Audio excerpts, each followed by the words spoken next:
पुढचं काही दिसत नाही आहे.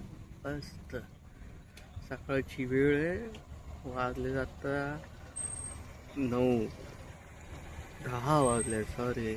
आणि बघा आता मस्त आता सीन चालू झाला आपला.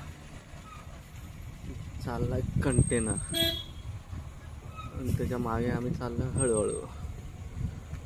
आता तरी थोडं दिसतंय, पुढे गेला काही पण दिसणार नाही बघा. आणि बघा दिसतंय काय, ढगच दिसतंय,